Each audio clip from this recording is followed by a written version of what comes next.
नमस्कार। देखिए, टेक्नोलॉजी ये हमें कनेक्ट करने के लिए बनी है ना? पर जरा सोचिए, क्या हो अगर यही कनेक्शन, यही टेक्नोलॉजी हमें डराने लगे? आज हम द लास्ट मैसेज नाम की इस कहानी में यही देखने वाले हैं कि कैसे हमारी डिजिटल दुनिया, हमारी बहुत ही नॉर्मल आदतें एक बुरे डरावने सपने में बदल सकती हैं। आंधिया इज टाइपिंग, ये 3 शब्द हम सबने ने देखा है, इनका इंतजार भी किया है। कभी कभी ये उम्मीद जगाते हैं तो कभी बेचैनी बढ़ाते हैं।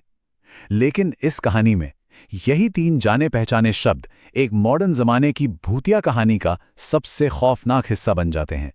तो कहानी की शुरुआत होती है गहरे रहस्य के साथ। कबीर की सबसे अच्छी दोस्त आन्या 3 दिनों से लापता है। उसका व्हाट्सएप लास्ट सीन भी जैसे समय में जम गया है, एक खौफनाक खामोशी का इशारा। और सच कहूं तो यही डिजिटल चुप्पी डर की पहली आहट है। तो सवाल ये उठता है कि एक इतना जाना पहचाना नोटिफिकेशन इतना डरावना कैसे हो सकता है? ये कहानी इसी सवाल का इस्तेमाल करती है। ये टेक्नोलॉजी पर हमारे भरोसे और हमारे अकेलेपन के डर दोनों को कुरेदती है। और यहीं पर हमें डिजिटल घोस्ट के कॉन्सेप्ट से मिलवाया जाता है।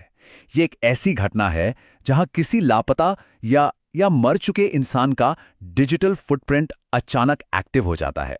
ये सुपरनैचुरल हॉरर को हमारी टेक्नोलॉजी से जुड़ी बेचैनी के साथ मिला देता है।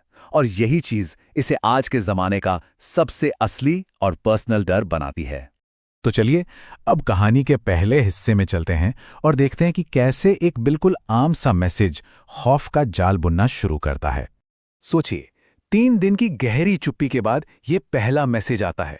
एकदम आम, एकदम साधारण सा सवाल, तुम ऑनलाइन हो?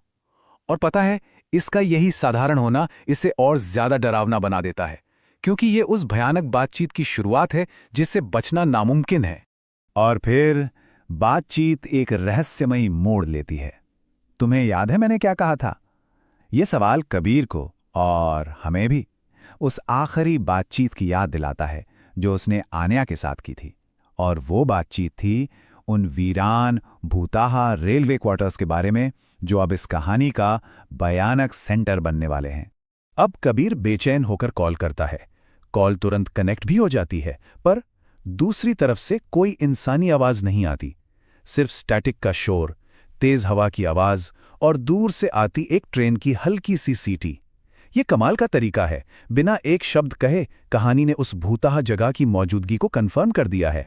चलिए अब देखते हैं कि ये कहानी कैसे स्क्रीन के डिजिटल डर से निकलकर एक असल भयानक जगह तक पहुंचती है, जहां हॉरर के क्लासिक तरीके इस्तेमाल किए गए हैं।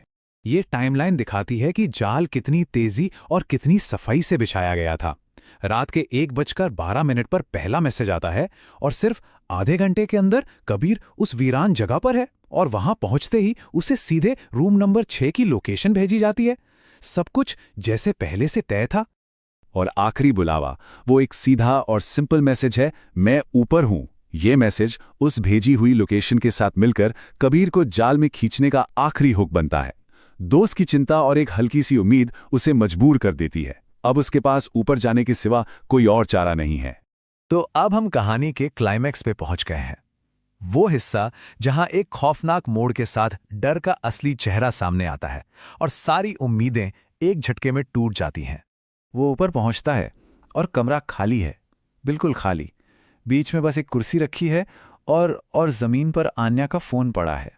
ये सीन देखते ही हर उम्मीद टूट जाती है और कबीर को पल भर में समझ आ जाता है कि ये कोई बचाव का मिशन नहीं, बल्कि एक जाल है।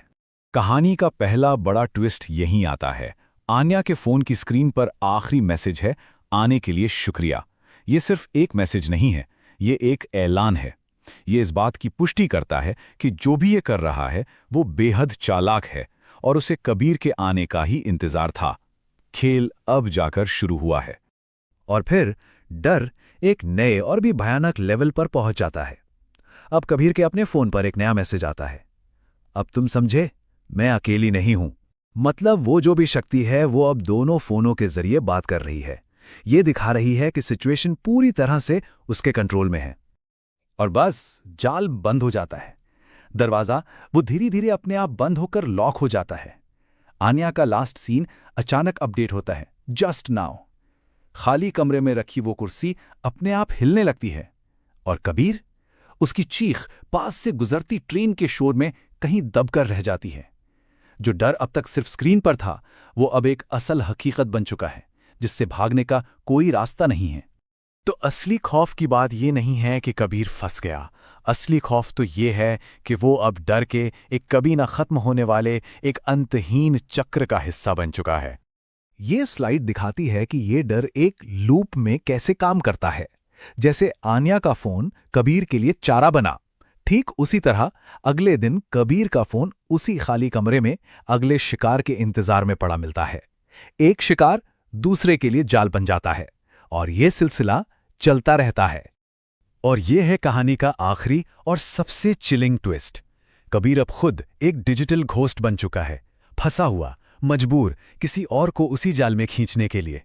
कबीर इज टाइपिंग, ये लाइन दिखाती है कि चक्र फिर से शुरू हो गया है, नया शिकार ढूंढा जा रहा है। इस कहानी का असली डर इसी बात में छिपा है कि यह हमारी रोजमर्रा की जिंदगी के एक मामूली से नोटिफिकेशन को एक कभी ना खत्म होने वाले दुस्वप्न में बदल देती है। एक ऐसा डिजिटल चक्रव्यूह जिससे कोई बच नहीं सकता। और आखिर में ये कहानी हमें एक बहुत ही बेचैन करने वाले सवाल के साथ छोड़ जाती है। हमारी इस डिजिटल दुनिया में हमारे लास्ट सीन का असली मालिक कौन है?